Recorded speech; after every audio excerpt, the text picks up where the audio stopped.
Okay, let's be real for a sec. Who hasn't wished for that, easy path in life, that magical combo of like talent and luck where success just seems, I don't know, effortless. I know I have.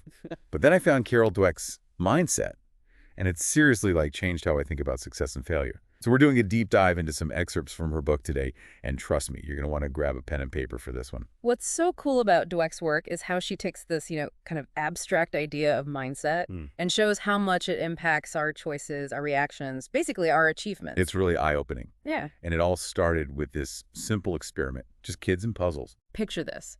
You give a kid a choice, right? They can redo an easy puzzle and feel good about it, or they can tackle a harder one and maybe fail. Dweck realized their choices weren't random. It all depended on what the kids believed about their own abilities. This totally changed how I approach challenges. She found these beliefs usually fit into two categories: fixed mindsets and growth mindsets. Exactly. A fixed mindset thinks intelligence and talent are like set in stone. You either have it or you don't. This makes you feel like you constantly have to prove yourself so you don't seem, not good enough. Think back to those kids who stuck with the easy puzzles. When I first learned about this, I started noticing fixed mindset stuff in my own life. Like I'd catch myself picking the easier class just so I wouldn't get a bad grade.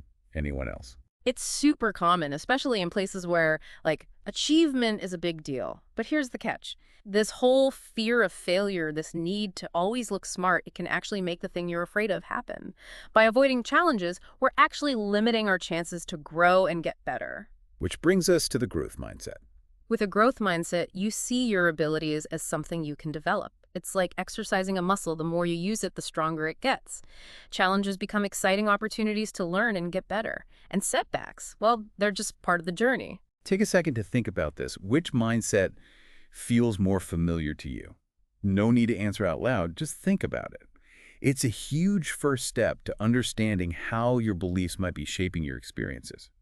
Okay, so we've got these two mindsets, fixed and growth. But how do they actually play out in our lives? It's not like we're walking around going, time to use my fixed mindset for this presentation. Right. It's way more subtle than that. These mindsets are kind of working in the background. They change how we see success, failure, even effort. Let's break that down a bit. Let's say you totally nail something, a presentation, a promotion, whatever. How does a fixed mindset experience that success? With a fixed mindset, success is usually about being validated. It's about proving you're smart, you're talented, you've got it going on. Okay, and this is where things get really interesting, because that need for validation can actually make you avoid challenges. Exactly. See, if your goal is to always prove how smart or talented you are, you're more likely to stick with what you know. You look for those sure things that make you feel good about yourself, even if it means playing it safe. Oh, I've totally been there. It's like, why would I take on that challenging new project? What if I don't immediately kill it? And that's the hidden cost of a fixed mindset. Someone with a growth mindset would see that challenging project as a chance to grow, to learn new things, maybe even mess up a little, but ultimately, level up. But the fixed mindset might just stick with what's comfortable, They care more about looking competent than actually growing. And that difference is even bigger when we look at how each mindset sees failure. Because, let's be real, failure is just part of life. But it doesn't have to be the end of the story. With a fixed mindset, failing can feel awful. Tell me about it. I'm pretty sure I still have nightmares about bombing that history presentation in high school. That's because a fixed mindset makes failure feel like it's saying something about you. It confirms all your fears about not being good enough. But a growth mindset tells a different story. It's about progress over perfection. You got it. Mistakes are valuable feedback, chances to learn and do better. Setbacks are temporary, not a definition of who you are. Take John McEnroe, for example. The tennis legend. Known for his, shall we say, passionate moments on the court. That's the one. McEnroe's fixed mindset made him super competitive, but it also made him sabotage himself. Dweck talks about this time McEnroe lost a point at Wimbledon. He got convinced there was sawdust on the court and just completely lost it. Obviously, it wasn't really about the sawdust. It was about how he felt like any mistake, anything that made him look bad, was attacking his whole identity as a winner. That's such a clear example of how a fixed mindset can make it hard to move past setbacks. Totally. Now imagine a growth mindset in that situation. Instead of freaking out about the sawdust, they'd focus on adapting, on finding a way to win despite the obstacle. It's wild how these little differences in mindset can change how we deal with challenges. So we've talked about how these mindsets, change how we see success and failure.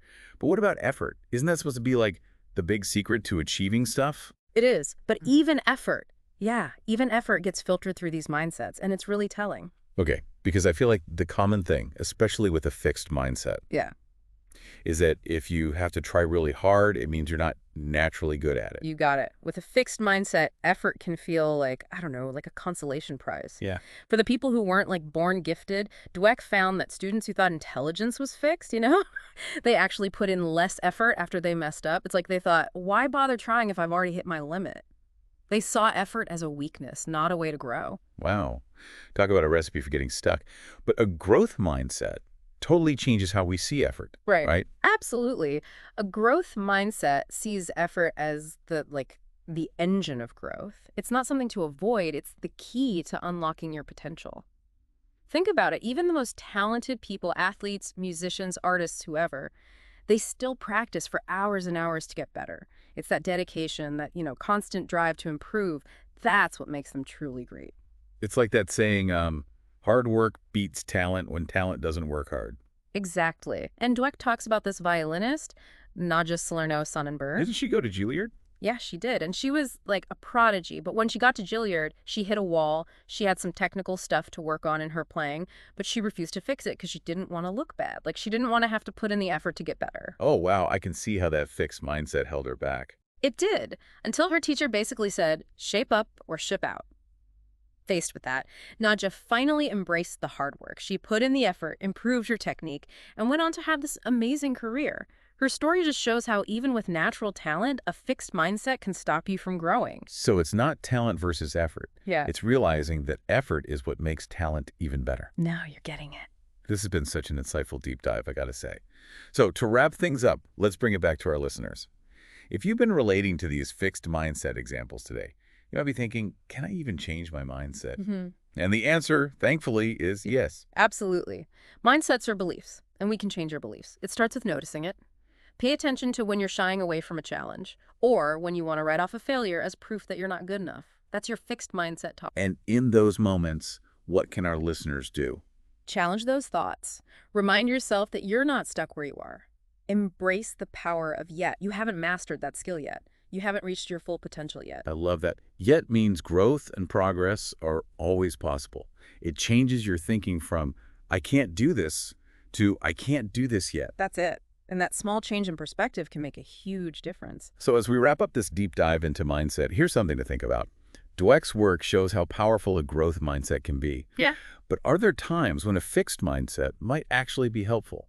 Could it be that a good balance of both mindsets is what we need to navigate life? Something to think about.